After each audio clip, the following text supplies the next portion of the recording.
Hey guys, how's it going? Happy Monday, January 6th, 2014.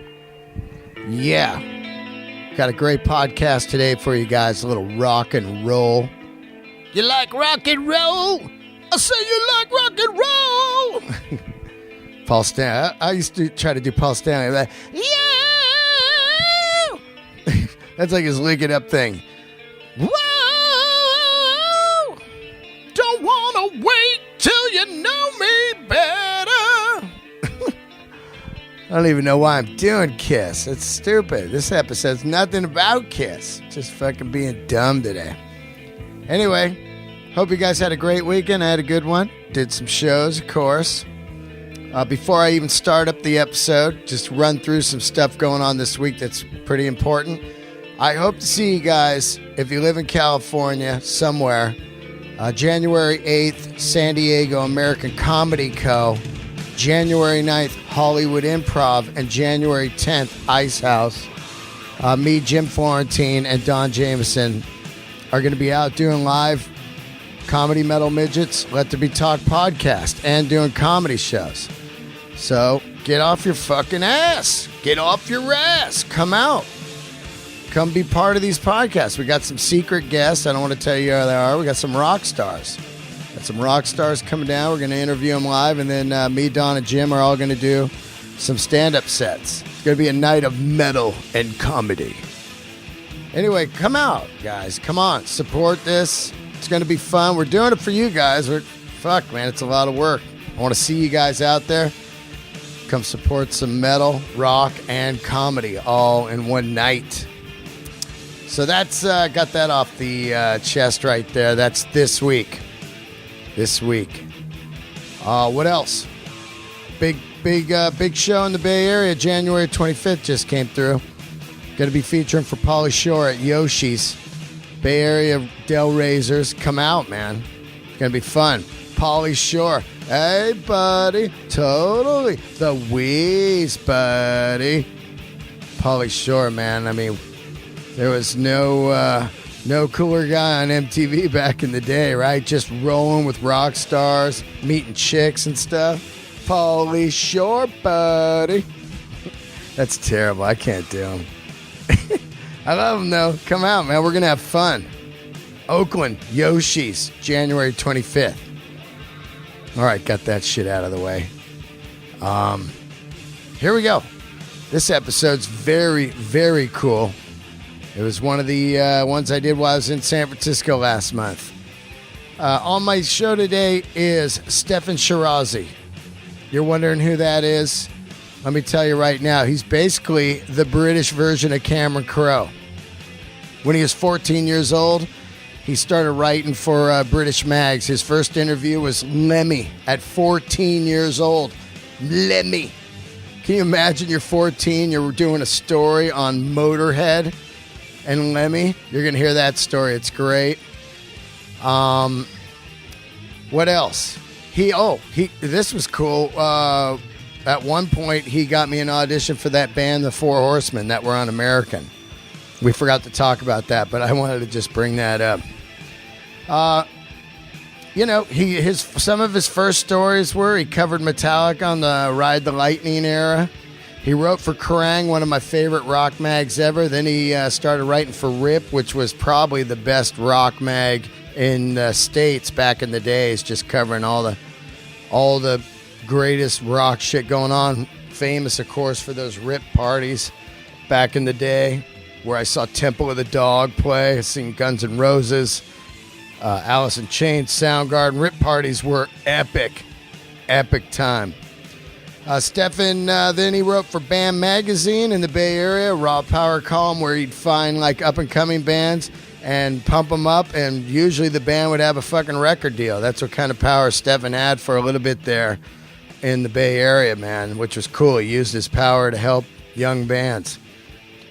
We talk about Lane Staley, Kurt Cobain. There's some heavy stories in here. Old Days, Death Angel. Of course, one of our favorite bands, Faith No More, which he wrote a book on, and he'll tell you why that didn't come out as good as it should have. We talk about Angel Dust, one of the great Bay Area records. Jim Martin, who also might be doing Let There Be Talk. But anyway, he writes, and he's the editor of Metallica's fan club magazine, So What? He's been working for Metallica since 1993. He wrote a So What book with Metallica. He also helped out Kirk Hammett on his horror business book. And he's just an amazing guy. The guy has metal knowledge. Metal knowledge, rock knowledge. He's a great dad. He's a father. He's got a leather jacket I want. I'm just babbling on, but the guy's super fucking cool. Sit back, get ready for this. And don't forget, subscribe to the podcast and keep writing those reviews. I got some good reviews last week. Henry2635 gave me a great review. Said I was hilarious. Thanks, buddy. Lucky61374 says I'm super hot, which you must be blind because I'm far from hot. If you might want to Google me. And then App Holster. App Holster gave me a great review. Tech PR guy gave me a great review. Keep them coming, guys. Jay Randall called me the James Brown of comedy. Thanks. You guys are all great. I love it. Thanks for tuning in. Without you guys, there would be no show. That's all there is to it. I mean, I love doing it, but I love that you guys get off on it. And you guys are into good music. One last thing. This episode is brought to you by McGuire Harley Davidson. If you live in the Bay Area and you need someone to work on your bike, or maybe just some new riding gear or tires or a new bike, that's what I do. Go get a new bike from these guys. Go to McGuire Harley Davidson, the only Harley Davidson dealership in Contra Costa. I'm sure Ryan's going to be at the Pauly Shore gig. I'm almost willing to bet. You can find him at McGuire-HD.com or on Facebook. That's MCGUIRE-HD.com. McGuire Harley Davidson. They're a family-owned business. They know their shit, man. Go see McGuire. Call him. Say, hey, Ryan, Del Rey sent me. Del Rey sent me. All right, let's sit back and get into this. A little Metallica action here. Ain't no cooler than this episode right here if you want to know about Metallica or about just what it takes to be a rock journalist. Here it is, Steffan Chirazi. Thanks, guys. See you this week at the live podcast. Rock and roll!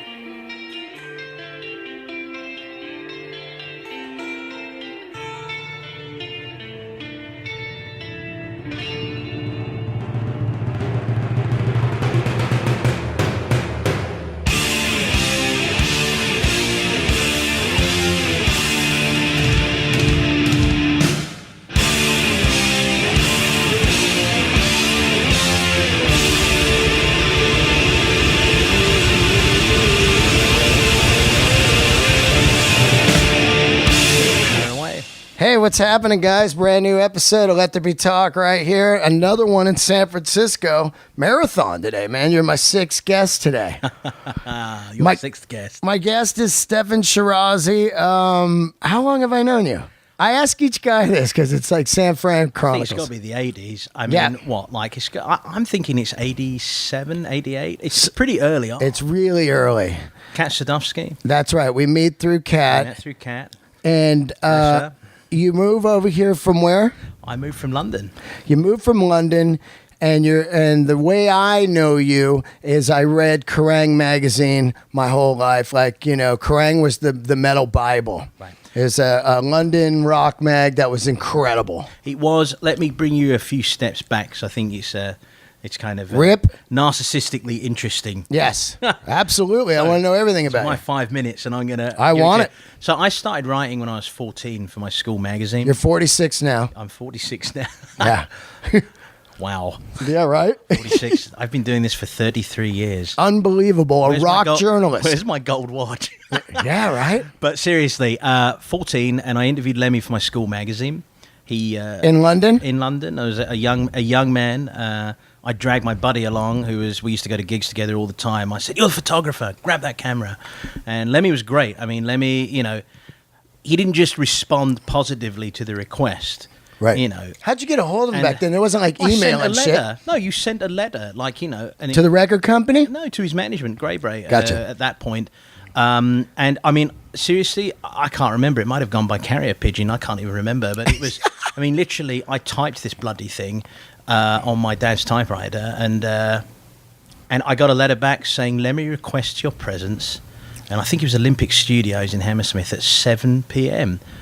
Request your presence. Yes. There's something very regal about that. That's fucking and it makes you great. feel important when you know, and I mean, this thing was like 4 pieces of A4 photocopy paper. It's called Hollyvine. I mean, this publication was not going to do much for Motorhead's profile, seeing as it was massive at the time, because this was right when they were making Another Perfect Day, so they were still riding the No Sleep Iron Fist. So he didn't have to do it, but far be it for him to, you know, not honour a fan, as I found out. So we went along. He opened the door. I looked up at him. He was 8'6" to me. He thrust a pint of vodka and orange in my hand, literally dragged me through the door, just threw me in front of this massive mixing desk and said, "There's the volume button. I'm going to play the new album. Oh, Turn it up if it's too quiet." There it is. I'm in the big swinging chair. yeah. In the studio here in the new Motorhead record. 3 hours we spent with him. This poor guy, I mean, I can't remember what fantastically wonderful questions I didn't ask him. Yeah. You know, I know I didn't ask him what his favourite colour was or anything like that. I was Yeah, better than right. that. But, you know, I was a big fan and he knew it. And so, you know, I left there. I literally sprinted. My friend's mum picked us up, dropped us off. I literally sprinted home to my parents and made them listen to the whole interview. You taped it on a cassette? On a cassette. Oh, that's so. Back in You the still day. got that cassette? Somewhere. Yeah. But and there we have it. It was, I thought they were all going to be like him, and they really weren't. But the upshot of that is, I then did an internship with a newspaper called Sounds. So you had the NME, New Musical Express, Yep. Melody Maker, and Sounds. And Sounds was the most quote unquote punk rock of them all. Were you into punk rock before metal?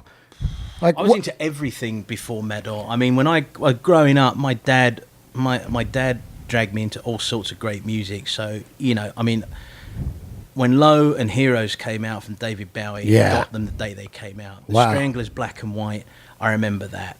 Ian Dury, New Boots and Panties, I remember that. Yeah. I remember those albums like coming into the house. I mean, those were, you know. And your so- dad was into rock. My dad was a music fiend. That's fucking cool, right? I saw Jimi Hendrix when I was 3 years old. saw My Hendrix? parents were hippies. Well, I don't remember. Yeah, my mom was a hippie too. They Yeah. were full-on hippies, and so I was at the Isle of Wight.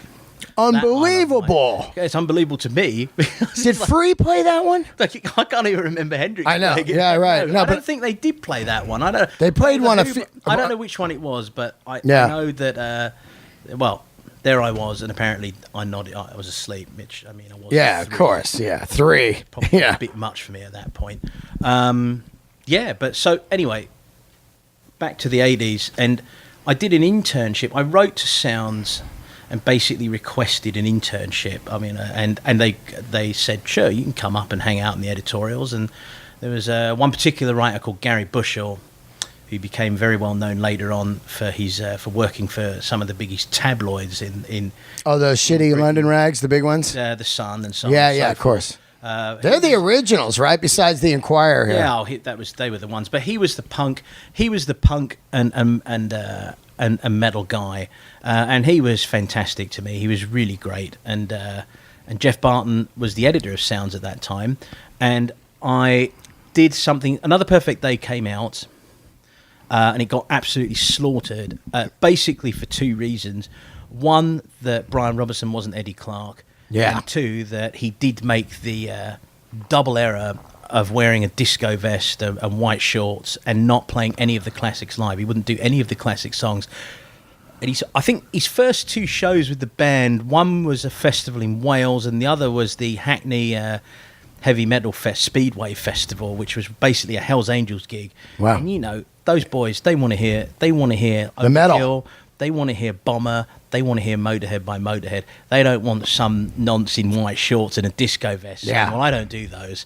They're like, you know, you can fuck off. That's the Motorhead I want to hear. Well, that's the Motorhead we all want to hear, but of course, so he was never coming back from that, and so they got slaughtered. I mean, that album now, when you look back, is a brilliant record. Yeah. But, you know. It's kind of like recently I've refired up Kiss the Elder. Right, okay. And I mean, it's not the same caliber. What I'm saying though is at the time when you listen, you go, what the fuck is this? Because you're on this straight path with your favorite band, and they go outside the box for a minute and you go, oh, man. I'm not a massive Kiss fan, so I'll have to take your word for that. I'm not a massive Kiss fan either anymore. But recently I've been listening to that record going, wow, I can't believe that this thing got shit on so hard. Well, I got, it's funny, we'll tangent from it. I did buy Kiss Alive recently just to try and understand it a little better, and I kind of got it for like a day, and then I've forgotten about it until you just mentioned Kiss. Yeah. Kiss is the gateway drug for American kids. Look, good for them, and that's a whole other story. Yeah, and totally. We could spend an hour talking about Gene Simmons, which but we won't. Shouldn't.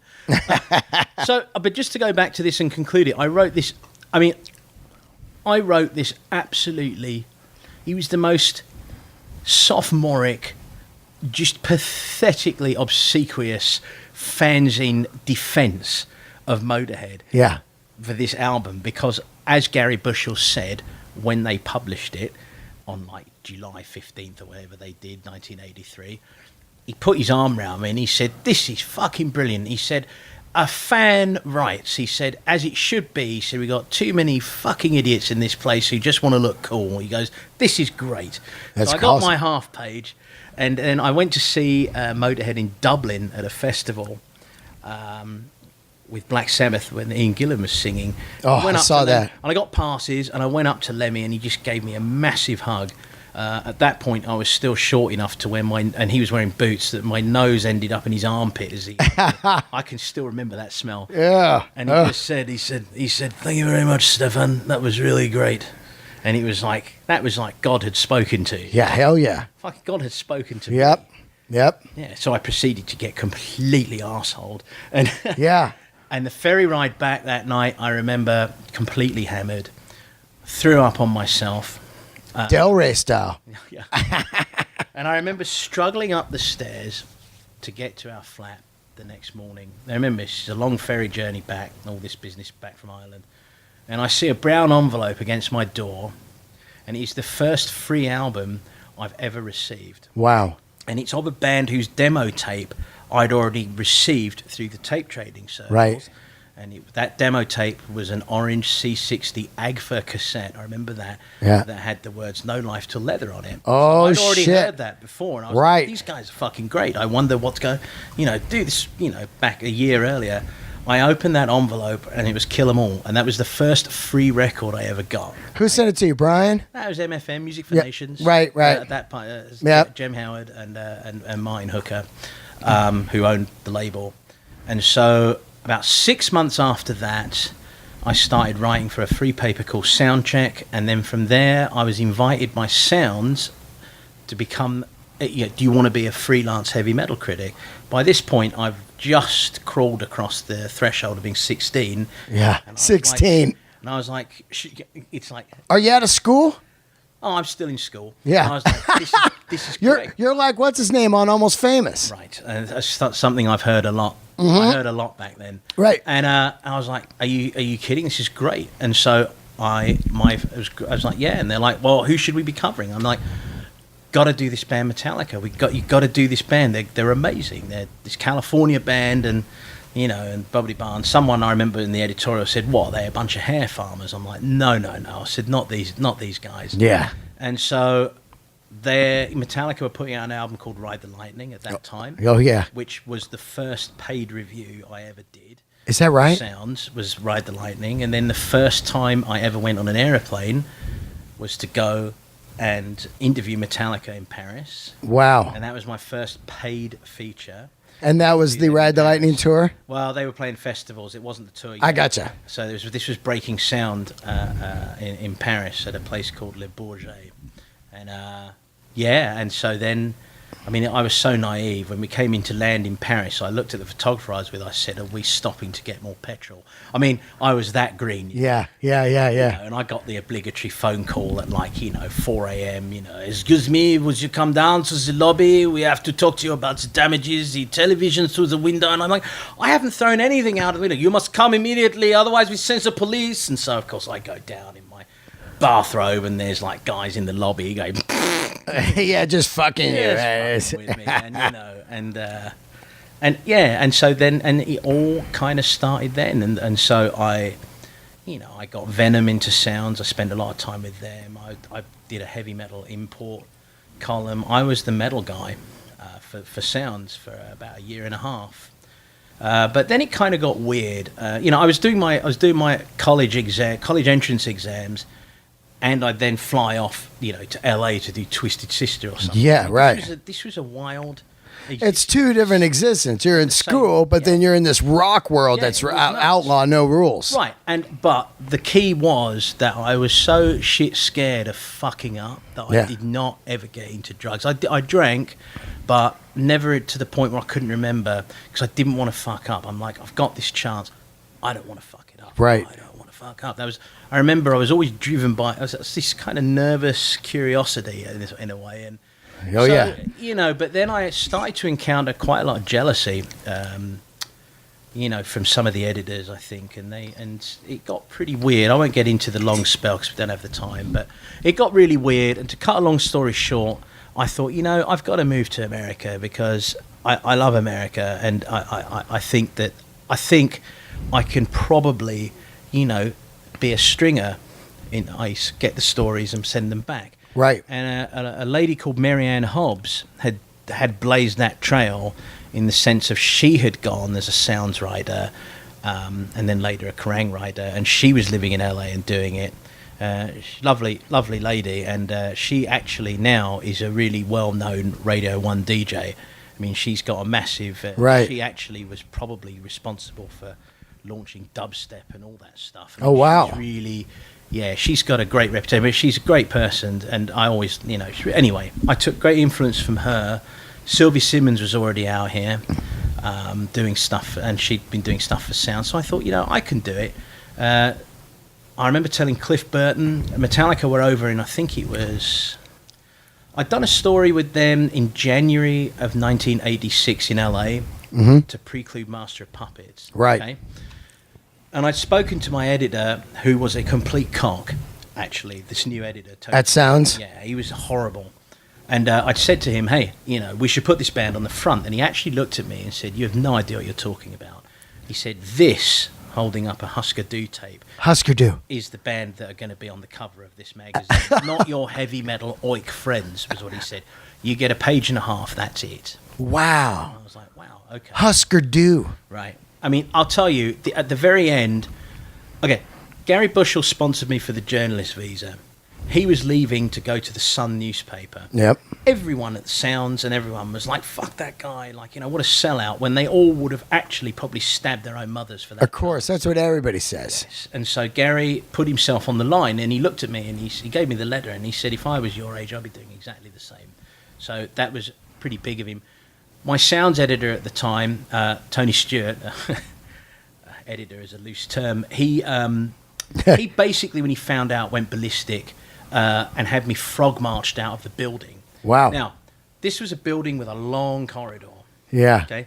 And he had the security march me out. Wow. Really humiliating, and the way that publishing house was set up, you had Kerrang was the furthest away, then there was Sound, then there was, I can't remember who else, I think a couple of their other publications, that publishing houses. Right. Then you got to the lobby. Well, they frog marched me out. As I hit the lobby, Jeff Barton, who's the editor of Kerrang, is coming the other way. Yeah. He looks at me and he says, what's going on? And I said, Tony Stewart's just basically, having me marched out of the building. He doesn't want me, he's sacked me for a want of a better phrase. And Jeff Barton said, you're moving to America, aren't you? I said, yeah. He said, you want to write for Kerrang? I said, yeah. He goes, you can let him go. And so the security let him go. And he goes, come on. He goes, let's go back and talk about it. Oh, man. He turned around and walked me right back through the corridor. Yeah. Past Tony Stewart, who was like what? And Jeff fired and hired. And Jeff just looked at him and said, "Oh, he's working for Kerrang now." And so, oh my god! And so then, I moved, and I mentioned Cliff Burton about 5 minutes ago. Yep. I'd seen Cliff in January, as I say, of 1986, a few weeks after I'd come back from that story I did on them in LA. And I told him I was moving, and I told him I was going to be in San Francisco because that's where I had a place to crash. And he was like, "Great." He said, "Give me a call. Let's hook up." Yeah. I was like, "Okay." Whose house were you going to crash at? A good friend of my mom's called Monica. Mm-hmm. And she was great to me for 6 months. But anyway, Cliff said, "Call me. I'll introduce you to some people." And he was so true to his word. I mean, I've said this story a few times, but he would come wheeling around Broadway in that Volkswagen, the green machine, and that station wagon, and he introduced me to Jim Martin and people like that who became very good friends of mine, and he was the person who brought me to see Faith No More in 1986, and so I started writing about them because I liked them, and and so you can see where it all goes from there. Absolutely, kind of. Suddenly I found myself able to make a living here. So there you have it. Yeah. And then Lon Friend and Rip. Of course, Rip. Took a big plunge with me. And Bam, he had an incredible column. With a shitty picture. Yeah, where I turned you on to Liquid Sky. Yes. But what's that column called again? It was called Raw Power after Iggy Pop. That's right. And you would write about local bands that you liked, right? Yeah. Big time. I'd write about local bands. Pretty much wrote about anything, actually. Yeah, you did. Vane, you got Vane going. Absolutely, yeah. And Davey, the perennial frontman. That's right. Really, I don't think ever quite got his due, to be honest. Yeah, you loved Vane, right? I did. They're a great band. That's right. A great band. They're absolutely fantastic. I mean, look, and I had this conversation with Bret Michaels many years later, where I actually learned something from him. When I'd said to him, "Why are you such a poser?" And he'd said, "Why are you calling me a poser?" And I said, "Well, look at you." And he'd say, "Well, listen, I would be a poser if I walked in here wearing like a Hellhammer shirt or a Celtic Frost shirt and trying to look like a death meddler." He goes, I grew up loving Aerosmith, and so I'm just being who I am. I am what I eat." And so I looked at him and I said, "You know what? I kind of owe you an apology. I can't argue with that." Yeah. It's very sound logic. And so, but I say that because I think as honest and as cool as Bret Michaels was, I think Davey was every bit as good as any of those guys. And I think he deserved the break. I think the thing with them was it was an acquired taste, the vocal. You know what I mean? Maybe. I think when people need mass appeal, they need something that they can all grip onto. I don't know, because when I first heard Vince Neil, I thought what is this? Plug me in, I'm alive tonight, on the streets again. I thought the record was going fast. I was like, what is this? I had to grow to understand that. Motley Crue were very clever, though. I think Motley Crue really rode their sort of gritty, almost punkish riff edge. I mean, Piece of Your Action's great. That's almost. That's got some punk attitude to me. I mean, it really does. I mean, discard the makeup and whatever else, doesn't really matter. Absolutely. That they just got the edge, and so I think they were very clever. And Shout at the Devil was actually Shout at the Devil. I don't know what that was. I still think it's really hard to classify. You could never call that a glam record. No fucking way. A hair record. To me, it's kind of metal. Oh, I think it's totally metal. Absolutely. I what I liked about them was they did something no bands did. Each album they reinvented themselves look-wise and stuff. They're totally leather glam on the first record, and then the second one they're dirty metal rock, Shout at the Devil. The next one they're biker rock, girls. They're riding Harleys. They're wearing that kind of leather. They're tatted up all of a sudden. And then the next record, they're full blown T-Rex glam with the lingerie and shit. Theater of Pain. So, and then they did Girls. They there's no doubt that as their enjoyment of their career progressed, they somewhat lost. I liked all the eras, though. It was weird. I really liked the Crew. I know. Yeah. Always had a soft spot. But you know the other guilty pleasure of that era, which I really is Rat. Oh yeah, man. It's a guilty pleasure. Nobody wants to admit it, but everyone knows. My buddy Earl Skagle loves Rat. Rat. Subway train. Yeah, you know. I like the second record. What is it? Invasion of Your Privacy. I have probably about 10 Rat songs I love. Yeah, like But I mean, I can listen to Rat anytime. Wanted Man. I mean, I love those songs, and I know that's another vocal you got to get used to. I was loving those songs at the same time I was loving Slayer. So I mean, I guess it depends. There were certain bands that it just didn't matter. But I think they had attitude as well. Oh, fuck yeah. There's a great difference between, for me, and I go back to Poison. I never heard the attitude in Poison. It was always too fluffy for me. But Rat to me sounded like a band who had, I don't know, they were kind of dirty. I mean, I don't know what it was. They were fucking with no condoms. It felt like that, right? Probably not just going in the they were tradesmen's entrance boys as well. I mean, there was nothing particularly clean and scrupulous about them, and I just thought they were, they had some edge, you know what I mean? Some of those bands you could tell really had a lot more edge than others, and they did. Like Cinderella for me, they didn't have edge, and I wasn't interested. There wasn't anything powerful about them, and that's what it came down to. Who's got some real core power in them? Right. Right. They had core power. They were really, but it's a guilty pleasure, much like Limp Bizkit are. Actually. That's right. That's right. Nobody wants to admit that they will listen to a Limp Bizkit song in their car. It's like I said, somebody's buying the records, like Nickelback and stuff. People don't ever talk about. Somebody bought them. There's someone's guilty pleasure. Yeah. I mean, I've become a lot. You're 46 now, as we talked about. 33 years. I'll discuss my guilty pleasures with anyone. There's probably 10 or 12 songs of Limp Bizkit I really like. Yeah. I listen to him in the gym. I listen to him in the car. But they got rolling. Hey, look, I feel like a complete twat, but I don't care. Yeah, because it's fun, Well, it all comes back, right? Yeah. It all comes back. And then I start to think about that guy, like take Fred Durst, for example. I start to think about him, and I'm like, okay, like, what is he about? He can't be the cock that everyone says he is. No. I've met him once briefly. I did a movie he directed. Oh, okay. Yeah, Ice Cube movie. Oh, well, I mean, he can't be. He's got to have some redeeming qualities. He has to, right? Yeah. Oh well, I always say to people, he wouldn't still be working if he didn't. Right. You know what I mean? And the bottom line is, some of that stuff is really fun. Well, people like to champion something, and then when it gets to the top, this is America, and this is the difference between America and London, and this is why Saxon and all those bands, Status Quo and shit, can still play. America loves something, and then they shit on them. Fuck you, you're terrible, all the way down. Like, what do you mean? Last year they were your god. Yeah. You know what I mean? Yeah. Where Europe will be like, oh, can't wait for your next thing. Can't wait. Not Britain. That's Britain right. is different. Yeah, well, they're in Britain, they don't actually even like you to get to the top. Yeah. Once you get close to the top, you're meant to express this very self-deprecating sense of like, I'm not worthy, and basically tell people, well, I shouldn't really be, That's like the Strokes on the way up.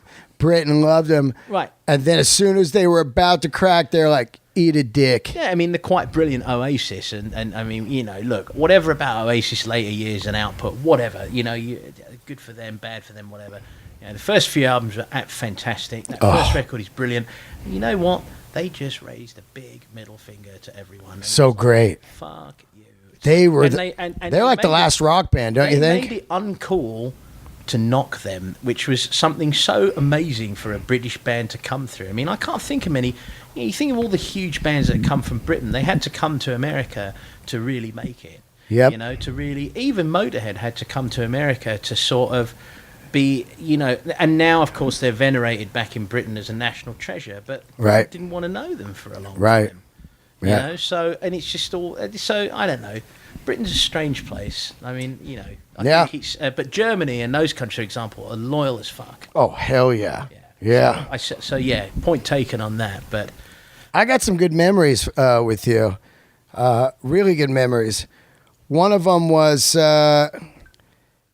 I remember the night that Jason was asked to be in Metallica. Oh yeah. we went to see Faith No More. They were doing a mayor benefit for one of the mayors running at Wolfgang's. Oh, is that what it was? I can't remember. Yeah. Okay. And we're in there, and I remember Jason was just standing next to me, and I remember this like it was fucking yesterday. He looked at me and went, I'm the new bass player in Metallica. I went, what? And he goes, yeah, I was just at Tommy's joint and they said I'm in. And I was like, well, that's fucking killer. You know what I mean? Like, and everyone was there. Like, it was this weird small Faith No More show, like a benefit. You had to pay, I think you had to pay like money to get in. You've got a better memory than me. Yeah, that was a good one. Another good one is we went to Shoreline. You were going to interview Lane Staley. Oh, yeah. Okay. Okay. You and Mark were there. Is this 93? It was the Lollapalooza, 93, and he's nodding off in the ice plants. plants. Yeah, that was one of the heaviest things I remember because I think that was one of the only interviews he did at that time was with me as well. Yeah, it was very sad. You know, Mark and I at the beginning of that year, that was all around Jar of Flies. We had done an EPK with them in LA, and Lane had, not to put too fine a point on it, been taking, you know, some naps. Yeah. That perhaps, you know, weren't. I remember so, you know, we knew he was ill, but I think the saddest, really the saddest thing there, I was asked if I would do the liner notes for a box set called The Music Box. So I went to Seattle and hooked up with Sean Kinney, really, really great guy. Drummer. Yeah, lovely guy. And we went to try and get Lane to talk. And at that point, you know, Lane had always done interviews with me, even when he wouldn't do interviews with it. You know, there were a few people, well, I wasn't the only one, there were a few, probably 2 or 3 other writers he would actually talk to. Right. But it was near the end of when he was talking to anyone. And I remember we could not, I mean, Sean tried to get him and he was like, you know, I guess he just wasn't. I mean, he was near the end at that point, and it was really sad. And Sean was so bummed out that he actually took off for 24 hours, and nobody knew where he was. Right. And I remember just looking and thinking, wow, there's so much, like, to see that much pain and helplessness, because there's nothing at that point I think anyone could have done for him. No. You know, it was a little different to Kurt Cobain, I think. You spent a lot of time with Kurt Cobain. Well, I didn't. I spent few interviews, and we always got on very well. Right. One of them, New Year's Eve, Cow Palace. Yeah, that was a great night. That was a lot of fun that night. Yeah. That was really good. Who's that? That was Pearl Jam? I can't remember. So who the fuck else was it? It was the Cow Palace. And I remember watching them make that floor ripple. But I'd seen them, you know, the first time I saw them was supporting Tad at the Kennel Club. Oh, God, I forgot about the Kennel Club. Yeah, but they played, and that was on the Bleach tour, and they had a 4-piece. I think Jason Everman was still in them at that point. And I remember I'd been sent to do a love-hate story or review. Oh, the band Love Hate. Stone, and I couldn't stand them. Oh, terrible. I left after 3 songs. I'm like, fuck it, I can't stand this anymore. I cannot miss the support band for Tad. Yeah. Because I knew Bleach, and I thought it was all right, but I just wanted to see them live. I mean, I liked Bleach. I didn't love it. Yeah. I wasn't an early adopter. I didn't know Bleach at all. Yeah, but I saw them live, and I wrote this blinding review. I was like, this band is fucking great, you know. Yeah. And then they put out, Nevermind is one of those records that really justified its hype. Who cares that 10 million people liked it and it became... I don't give a fuck. That's the songs on there. Matter. It's a great record. It's the songwriting. Know, he could never... I don't think he ever really accepted it, which was really a very... very surprising and sad. I always felt with them, and this is, again, you know, take it... you know, it wasn't like we were hanging out every week. Yeah, of course. This is an observation. But I always felt he was someone who felt the pressure of being the spokesperson for all those bands, all the indie bands that he was, and I think it really got to him to the point where perhaps he didn't want the Mandel, and I think he was almost afraid to say if he liked it. You know, yeah. I think he was afraid to enjoy it to a degree, and like the punk rock president. Yeah, and he didn't want to show like this is great. Well, I think it became. I imagine it got very confusing for him very quickly, because what was small and fun, you know, suddenly became big, and everything you say is going to be magnified and used against you in a court of law. I mean, quite literally in his case a couple of times. I mean, I remember him saying to me, and I interviewed him in November of 1993, which was a couple of weeks after David Fricke did something for Rolling Stone, and I think it was the last big interview he did. I remember him saying to me at one point, he said, listen, he said, I'm happy to sit, and we were on tour at that point, we were in Atlanta. He said, I'm happy to sit here and talk to you because I know you won't twist my words and take them out of context. He said, but I can't say stuff anymore to most people because it becomes something I didn't say, and I'm tired of it. You know, he's sick and tired of it. And I think the last thing I said to him, it was the last time I saw him, it was he was walking out. Mark Lealoha, remember this, photographer I worked with at the time. Because he'd come to our room to do the interview. We'd been sitting downstairs for a few hours talking about David Bowie with everyone else, with Pat Smear and God knows what else, and also it was good fun. But I said to him, it was about 3 a.m, and he left, and I'd said, hey, do you like Nevermind? I mean, are you comfortable with it finally? I said, I mean, On a Plane, I said, is one of the greatest songs. Yeah. I said, it's such a great song. I said, do you know, is there anything there for you? And he said, I still think it could have been better. I'm still disappointed. Well, really? Yeah. I said, well, for what it's worth, I think it's awesome. And I still think it is. And he said, hey, well, thanks, man. He said, that's cool.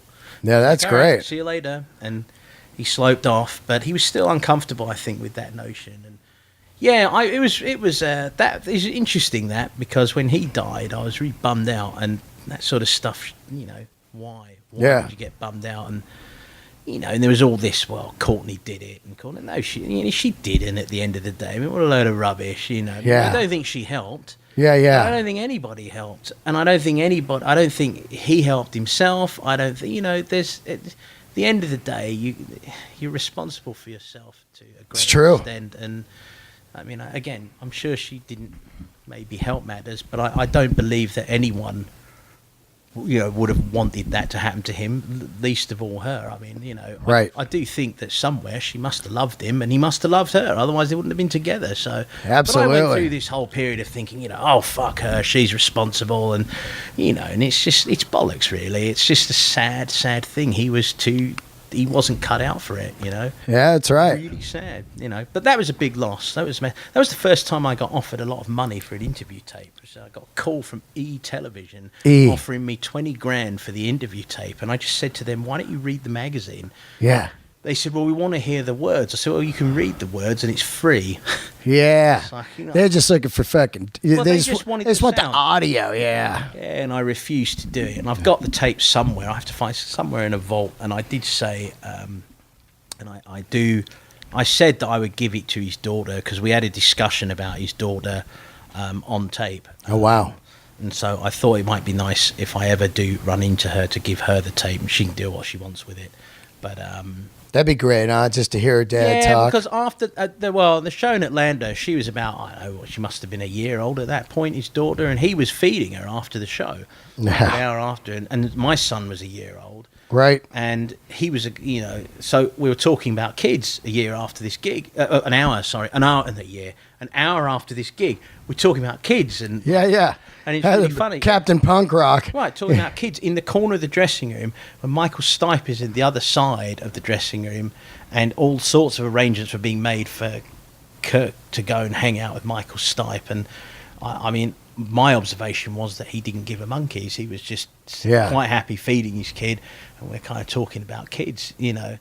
Yep. And of course, Zach's mum, Deanna, was in the band Frightwig, and he wore a Frightwig shirt on the Unplugged show. That's your ex-lady, right? That's my ex-old lady. Right. And and he wore a Frightwig shirt on the show. On the Unplugged show. On the Unplugged. Which is 20 years this week. Oh, okay. I didn't know that. Pretty heavy, man. So, you know, there was just, I don't know. He was it was kind of a big deal. It was very sad. Fuck yeah, it's a big deal. You know what's weird? San Fran was really dark during that time. Didn't you feel that? Like, I felt like we'd be roaming around the Haight Street and we'd go to I-Beam and Night Break. We're having the time of our lives and we're drinking good beer and there's drugs going on. But the music and the weather, as cheesy as it sounds, just like Seattle and everything, it really has this gloomy vibe. I was up there a couple of days ago and the fog rolled down. I think I'll tell you one thing that happened to me at that time was when Zach was born, he really refocused a lot of my energy.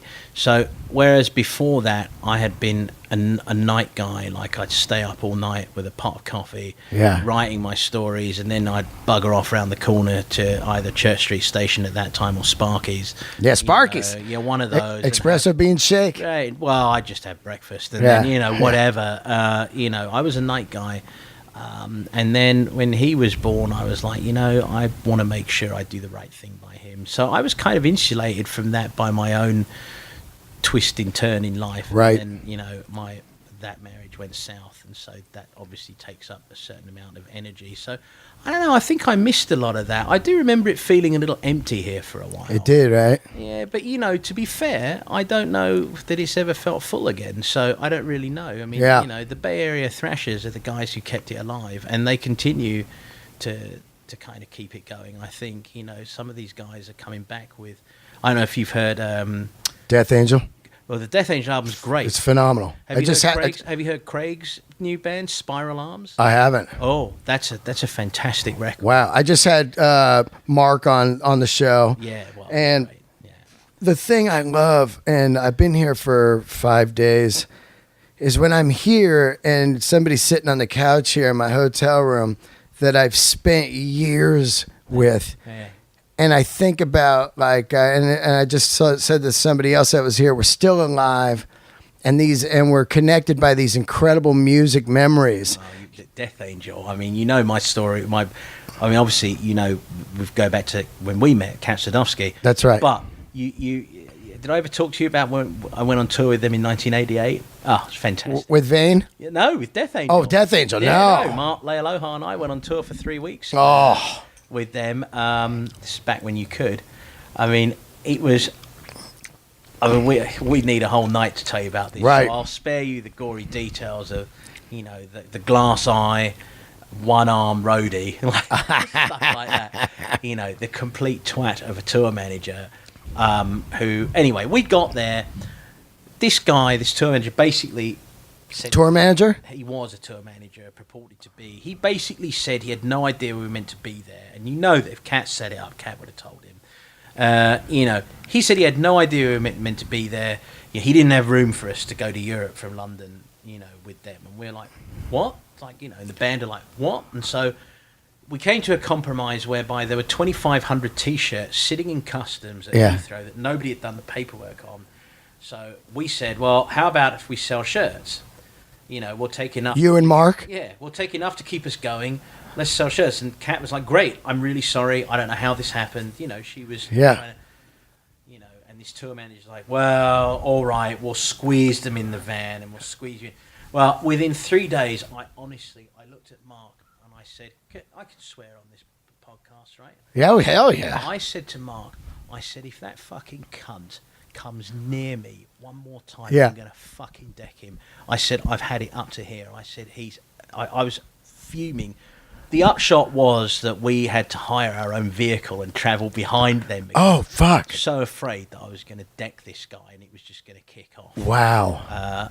Of course, the Death Angel guys, they're barely older than I am. Yeah, the same age or maybe.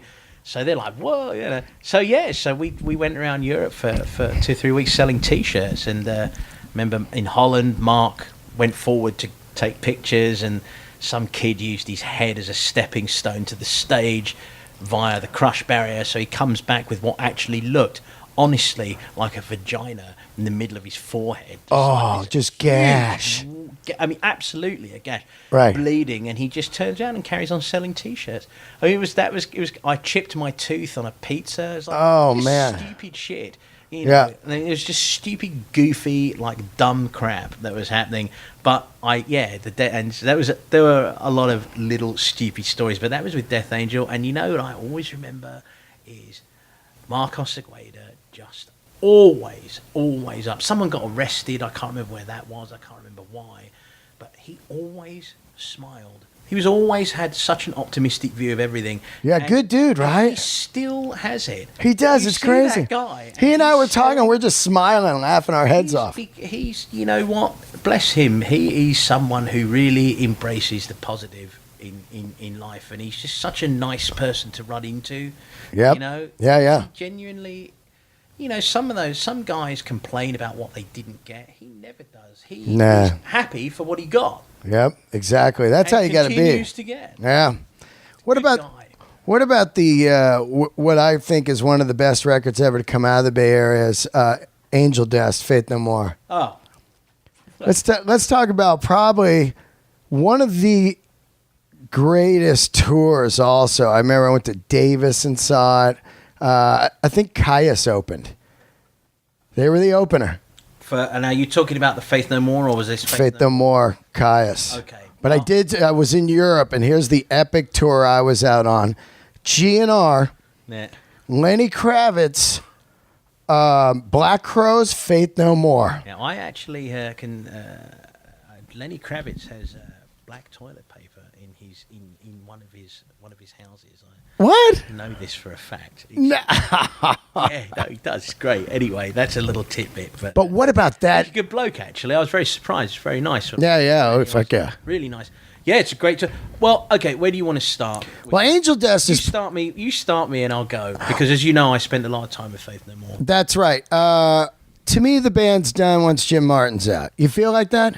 I think that the dynamic has changed. I'll be politically correct and say to you that I feel that, you know, they did do some good stuff since, but in all fairness, the truly brilliant band that we all loved was never the same.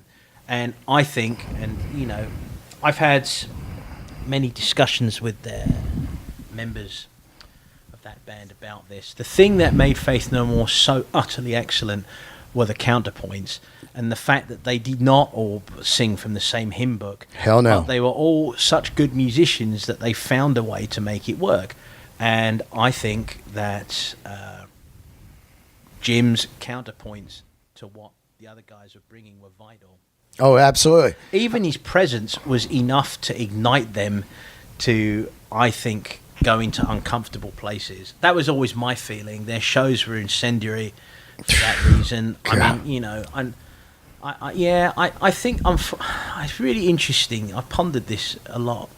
I wonder if they were 10 years older, if they would have been able to ride it out and had the wherewithal to kind of balance out the dislike versus the creative click. Right. Say, okay. The understanding that we're all different. This is how it works, and even though it feels dysfunctional, it's, you know, sometimes you kind of need that. Fuck yeah. You know, and I used to write about that all the time, and they used to get some of them would get angry with me about it and say, you know, I used to say, well, it seems that you need a certain level of pissed offness to really fire off, and they were like, no. And so it's a shame, really, because when Angel Dust came around, which I think is, I mean, I completely agree. I think it's one of the great records of the last 25 years. Absolutely is.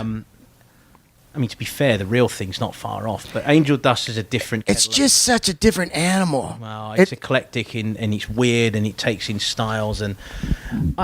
it's so dark. The songs, Crack Hitler. Yeah, but there's also some great moments of levity in there as well. Never was their humour more biting, I thought, and never were their counterpoints bigger.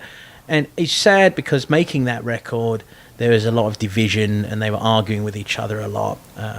Where'd they make that record? The Plant? No, they made most of it in the studio in San Francisco. I can't remember. Matt Wallace will remember the name of it, the producer. I know where it was. On like Coast. Maybe that's... on Market. The next street over. It was just down, actually. They did some of it in like south of Market, whatever that studio is. But anyway, I can't remember. Yeah. I remember the building. I think a lot of... I mean, depending on who you talk to, Jim didn't write anything or Jim did something. But that's always weird. But I look, my personal belief is that Jim submitted riffs. Many were used. I don't know, you know, if they recorded them together. I don't know what happened there. There was definitely friction. Jim had a couple of things happen in his life at that point that I think were emotionally draining. And I still don't think at that point he processed the fact that his best friend died in a bus accident in 1986. I mean, there was a lot going on, and I think that the other guy, I just, my personal feeling is that nobody took the time to say, what's up? Yeah. I know on the one hand. Sit down. Well, I know on the one hand, I know that, some of the other members will say, well, we did try. But, sometimes you can say that in your language, but if someone doesn't speak that language, you got to say it in their language. And that requires maybe a little more age and wisdom than you would have at their place. So I don't know if anybody's truly at fault. Right. It's just one of those really sad things that happened. And I do remember saying to Jim, and, who remains, Jim is like I feel he's like a family member to me. And, he married Suzanne and I. He was... Oh, wow, really? Initiated our wedding, yeah. Oh, that's cool. Oh, he's still, he's someone that I feel, he's like a brother. And I remember saying to him at the time, and this speaks volumes for his character, that he never held the fact that I remained friends with Billy and spoke to Mike Borden. He never held that against me. Never. That's great, because some people are like, it's me or them. Yeah, he never got into that. But I said to him at one point, Jim, it doesn't matter. The rights and wrongs don't matter. You're one person, therefore. Yep. And at a certain point, you have to accept that you either want the bigger picture or you don't. And for the bigger picture, you might have to eat a little shit and pretend it tastes like chocolate cake. Those were the words that I said that to him. I said, whatever you do here, make sure that you do what you want, but understand the parameters. And I felt as his friend, it was important that I said that. I didn't feel that I didn't feel it was right to, absolutely say you're 100% right, because there is no 100% right in those situations. Isn't. I just said, be sure that you feel comfortable with what you're doing and realize that you actually do have the power at this point, I think, to try and make a difference. In fairness, maybe he'd have tried that and they would have got him out anyway. Who knows? Yeah. But he didn't want to make that step because there were principles that he felt were involved, I guess. And so be it. It's a great shame. Yeah. And, I think those guys are, I would be around them quite a bit at the Stone, Jim Martin and Hetfield. And I can talk to anybody, you know what I mean? And I can talk to them for hours. But I always felt they were kind of introverts and shy, so the way they dealt with it was fuck off. Yeah, they put a big mask on. And they were two strange guys, man. When they were together, they were a gang, and everyone. And I love that. You know what I mean? Hetfield, Burden, and Martin together. Well, the thing with Cliff that I think Cliff was actually of everyone. It's interesting. What if Cliff were alive and you can pontificate and so let's do it for a minute. I do have to wonder if that, Jim would have left or that split would have happened, because I just think Cliff would have talked some sense into someone and said, guys, what the fuck are you doing? Yeah. Cliff was very practical. He had a lot of good common sense about him, and he was pretty easygoing socially. He could ride with anyone. Yeah. That was kind of... That's what's cool about him. Yeah, he had no... he wasn't... Well, he was kind of worldly, like an older guy in his mind. I didn't recognize it at the time. I just thought, wow, this is really cool. I like this guy. Yeah. When I first saw him, he was trying to get into that gig in Paris because he'd lost his pass, and the guy didn't believe him and thought he was a fan. And I went barreling out of the van that had brought me to the gig and said, no, he's in Metallica. And I waved my pass, and the guy's like, oh, okay. And he just looked at me and goes, thanks, dude. He didn't care. What do you think the greatest time was you ever saw Metallica? For me, I really believe the day it was Day in the Green when they were on with the Scorpions. Yeah, I was a show that I missed because I wasn't living here at that time. Right. That was 85. I really feel like they come on, they're midday, they fucking live a block up the street from the place. Yeah. They roll in and they play the biggest baseball field in California, and absolutely destroy. Like nothing I've ever seen except for the earlier years in there with AC/DC, you know? I think, well, obviously, you know, you could talk about, you know, the first time I saw them and, you know, these European shows, and they were all great. And, you know, Master of Puppets shows, all brilliant. But the moment, the most electric moment, one of the most electric, the first real electric moment I remember experiencing was on Monsters of Rock in Detroit in 1988. That's the Van Halen one? Yeah. Right. They were like, what? I think it was Kingdom Clone and then them. Yep. Second on the bill, and I remember it was at the Silver Dome. I remember the Silver Dome was absolutely rammed, and it was, I mean, it was jam-packed. People were in for them. And I remember I was on Kirk's side of the stage, and I remember they went from Creeping Death into Bells, and like I remember watching all those hands just going, whoa. Yeah. Punch your lamp.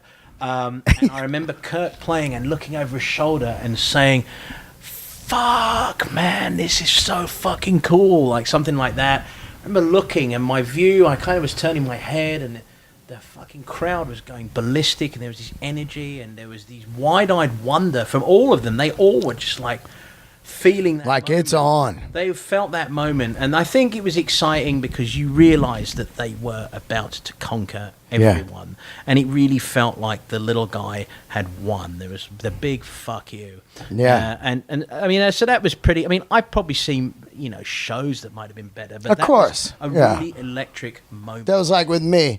I'm there.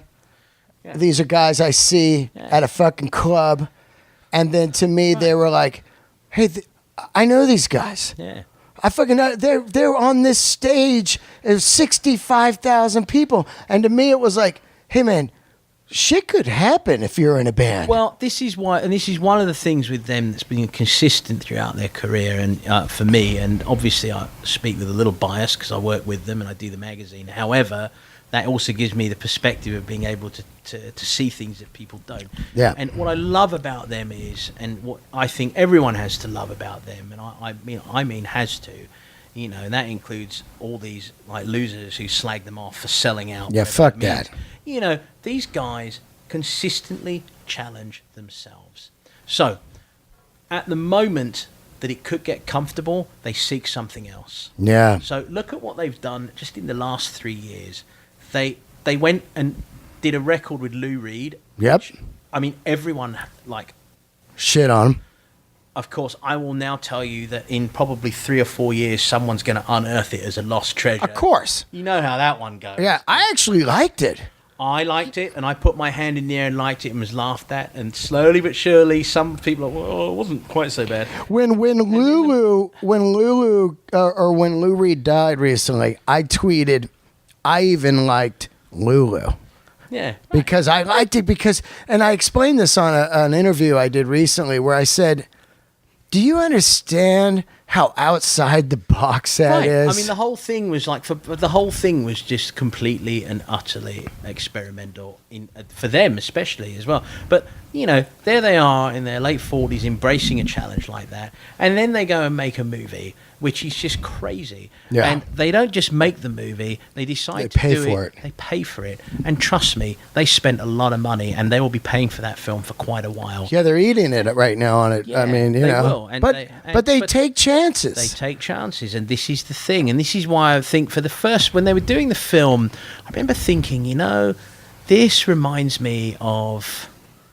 It reminded me of the Saint Anger era. It reminded me of the Load era, in the sense of they're always trying to kill them. These guys do what they want to do. Yeah, they don't do what people think they should do. Yep. And be damned if you don't. And if they hadn't paid for that film, it would have sucked because someone would have made them compromise. Stupid shit. As it is, that film rules. I think it's a great film. I think it's a lot of fun. There's riots, there's all sorts of shit going on in that film, and it's a lot of fun.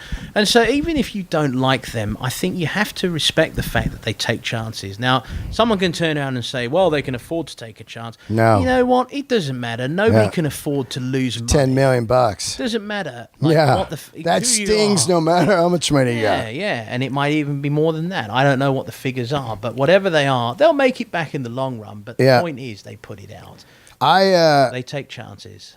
I saw you. I haven't seen you for a long time, and then we ran into each other at the 30-year Metallica shows, and it was great to see you. And if you guys don't know who Steffan is now, what's going on is he's done the So What fan club for how many years? 16? Well, I've done the magazine since, it started in 1993. I mean, I was freelancing. I wrote everything as a freelancer. So What is the fan mag? So What is the magazine? That's my portion of it. That's what I do. And so it's just in its 20th year now, the magazine. 20th year. Yeah, so I officially came on board as the editor in 99. It's got to be fucking insane to think when we first started seeing Metallica, that 30 years. So I'm standing there, we're in the Fillmore, you're alive, I'm alive. Yeah. And there they are, we're watching, and fucking Dave Mustaine plays. That was great. Unbelievable. Actually, I have to confess, I got absolutely bluted that night. I was so it'd been quite a stressful week, and I got absolutely bluted. And I went right down the front, and I was air guitaring. A couple of the fans are actually really surprised, and they were like, "Whoa, it's the editor of the magazine." It's like I was losing my mind. One of the things that very exciting with Cliff Burton's dad there really fucked me up, because I was just like, oh. So brutal, you know. Well, he's a great guy. No, he's a great guy. I'm just saying, it's just I know, so heartfelt. Well, we just did a special issue on Cliff at the beginning of this year. And, oh wow! And so which was actually at the behest of a fan club employee, Dan Nicolaico, who said, why haven't you guys ever done a Cliff special? I just ran into Ray Burton at NAMM doing the bass thing, and he's like, why haven't you ever done it? And I was like, well, I think none of us, we've all felt pretty awkward. And he's like, well, I think a lot of people would like to read about it. I'm like, you know what? You're absolutely fucking right. Yeah. We need to suck it up and get on with it. Right. And so we did, and Ray was part of that, and Ray did a big interview for us. So, but he's suffered a lot of tragedy, but you never know it. God, Lovely man. As I was sitting there watching Metallica, as corny as this sounds, at that first night when they came on, they opened with Call It Cthulhu. And that's what they opened with the first night. And I realized as I was watching that song, I was like, this is my favorite band of all time now. It had passed AC/DC for me, which was a really heavy thing I was sitting there, because what I realized, it was everything. It was my roots of San Francisco. It was my love of music, and it was my love of Hetfield mostly, of like that guy up there is doing it, you know what I mean? But I love this band, and Kirk Hammett, I just think he's a god because of his leads. If you hear it anytime, you know what song it is. He's like Eddie Van Halen or Angus. I go, oh, that's fucking Bell's Toll, or that's Masters. Kirk, amazing. And I love Lars. People gave him shit for the Napster stuff. He turns out he's right. And I love Lars. Let's address that for 1 minute. Yeah, let's do it. She's going to be on iTunes. There are two things about that nobody ever got. Number one, Metallica were never against digital music, and they were never against tape trading, trade live bootlegs, all you want. They never said anything. Didn't care about it. It was about the studio stuff, and they simply asked Napster to put a block facility on the studio stuff. Their point being, we've spent a lot of money to make this. It would be nice if you would not give it away for free. You want to trade live stuff? Go for it. Anyone can trade a gig from a gig. They don't care. Great. They've been trading tapes since they were never started. against the digital stuff. So it was that. And people, I don't think, also understood that Napster turned around, quietly said, fuck you, we can do what we want. Right. And actually put up that kid Fanning and made it seem like it was all against him. Napster was a corporation made up of employees. It had a board. Yeah. It had trust. It had money. Corporate structure. So these guys wanted you to think that it was one kid. Well, it wasn't one kid. Yeah. And so I think that somewhere along the line, I think that Lars also will tell you this, that perhaps the message got garbled. Yeah, he knows that too early. But nobody ever got it. And I remember actually when the Senate hearing on that and going to that, and I never forget this. We was in the hotel on the morning of, and opened it was the New York Times, I think, did it, and a whole bunch of people had contributed to take out a one-page advert about, like, we support the stand against Napster. I remember looking at it and thinking, fucking great to be there. Now it's getting to the political arena. Where the fuck were you guys when they were the whipping boys, were taking a beating? Yeah. When Jason wasn't in the band, when these guys are getting an ass kicking from everyone, when Lars is like just basically trying to like preempt something that in the end we all recognise needed to be straightened out, so as artists did get some money. Yep. It's a really misappropriated, and to this day, anyone, as you've just found out, sadly, by mentioning Napster, who mentions it gets the 5-minute spiel from me, because they're fucking wrong. They are wrong. Wrong to accuse him of what they accuse him. Greedy. You think these guys needed the money? It was absolute principle. And we're seeing it now because there's less great new bands, because nobody can afford to be in. You have to work another job, and if you're creative in any way, you do. It's great if you can have some time to fucking do your stuff. It's insane. I mean, we could talk hours on it, and it's amazing how it's been all this time, and I'll run into some fucking idiot. Right. And I'll be like, man, they'll say, who's your favorite band? And I'll say Metallica. And they'll be like, oh, I got off that train on the Napster greed. And I'm like, I'm glad you said that to me, because I can just cruise away. Right. I know we have nothing to talk about. It's like, where do you work? It's like, okay, I work in such and such a store. It's like, okay, well, if you don't mind, I'm going to walk in and start taking stuff from the shelves. Well, that'd be stealing. It's like, I'd lose my job. It's like, yeah, well, you know what, motherfucker? If someone doesn't make a stand now, musicians will start losing their jobs. I told a comedian this. He goes, yeah, I steal music, man, and I don't give a fuck. And I was like, okay, I guess you don't really understand the magnitude of that, but I'm going to put it into perspective for you. You're in your house 5-10 years, starving. You're trying to fucking become a comedian. You're writing, you're slaving over this material. You go out, you do the material. I see it. I tape it. I go to Middle America and start touring with your material, making money, doing your gig, your bits that you slaved over for years. You understand it now? He goes, oh, fuck yeah, I understand it now. Well, you've just told the story of a Scottish comedian called Jerry Sadowitz, actually. I don't know if you've ever heard of him. Nope. He's actually born in New Jersey, but moved back to Scotland when he was like 1 or 2. But he's a Scottish Jewish manic depressive comedian.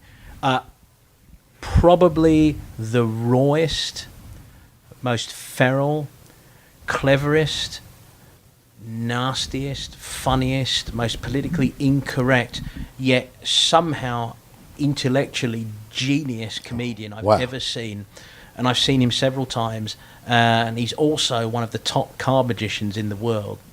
Playing cards. He's a proper like card trick. I mean, he knows. He's revered as one of the top guys in that. And he, he's had his stuff stolen by a couple of people. I'm not going to say who directly stole his stuff, because it's not legally, but there is one guy out there who I will say does not have black hair, does not have blonde hair. So he doesn't have white hair and he doesn't have grey hair, but he has hair. So, and he's a Scottish comedian who I actually find quite funny, but there's no doubt that he ripped off his entire vibe from Jerry Sadowitz. And it's really sad because Sadowitz, he gets booked sometimes. He's his own worst enemy in many ways. Right. He is definitely got a personality disorder. Yeah. But he's fantastic. And yes, I absolutely agree. That's what I'm just trying to say. That's how I put it into perspective of some people. I hope people try and find Jerry Sadowitz now and look him up. Yeah, that'd be great. I'm telling you, he will upset you. Is he still alive? Oh, yeah. Oh, wow. He still does shows. He still gets runs of shows. Yeah. But he's, he had a chat show here actually once called The People versus Jerry Sadowitz. It was an American, I think they did it on Channel 5 back in Britain, but he shot it in America. He would sit people down as guests, and if they came on and started giving these very soft dances, say, you're boring, fuck off. Just that's great. Off. Gangster host. Yes, get off, fuck you. Oh, I don't care about your miserable shite. What do you think about this? Yeah. So anyway, we can't do this whole show without Guns N' Roses. Okay. So you know what a fan I am. Yes. You know what I mean? I've got a good story for you. Yep, I'm ready for that. You still love them? Yeah, I mean, look, love is a strong word. I'll always... you think Appetite's one of the top 5 records of all time? One of the top 20. Yeah, okay. It's not in my top 5. Okay. It's one of my top 20. Okay. Yeah, it's a great record. What's your top record? Tough. Well, it's really tough. I could give you any number. No, I can't give you. I can't do it either. I mean, okay, Let's get a GNR story. Okay, let's get a GNR story. So you're writing for Rip. Well, no. Let me. I'll lead you into this because this is a really good one. All right. So Rock in Rio, 1991. I'm down there, January 1991. I'm down there. I'm on the side of the stage as Judas Priest are getting ready to. The roadies are moving the stuff around, and Judas Priest were on the metal night. Same night as Guns N' Roses headlining, and I look and I see this set list, and it's got the bike, no bike, and they've crossed off things that Judas Priest can't do. Yeah. Now, this is maybe an hour or an hour and a half before the show. I see this on the side of the stage. I'm incandescent with self-indignation and rage. I'm like, this is fucked up, blah, blah, blah. So I turn around to lay aloha. I'm like, fuck this. We are going to go back to the hotel, put our feet up, crack a couple of beers, and review Guns N' Roses on the TV. On the TV. Yeah. And take a picture of the television set, and I'm going to write in the magazine why I'm doing this. Yeah. So we watched the Priest.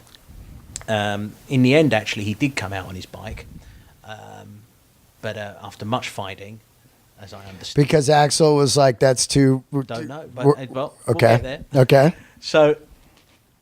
We go back. The prequel to this is an era when if you wanted to interview Guns N' Roses, you were asked to sign a contract. I remember that. Full approval rights. So I declined because there's nothing, Right. This is with Slash. I mean, but I was like, it's just not important enough. I can't do that.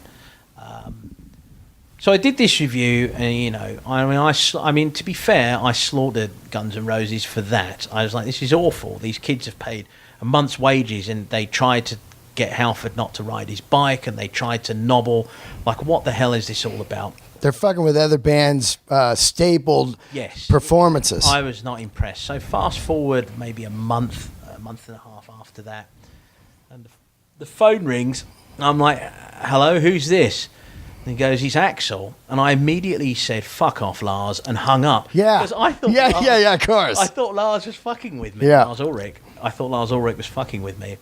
And so he calls back, and I'm like, he goes, no, this is Axl.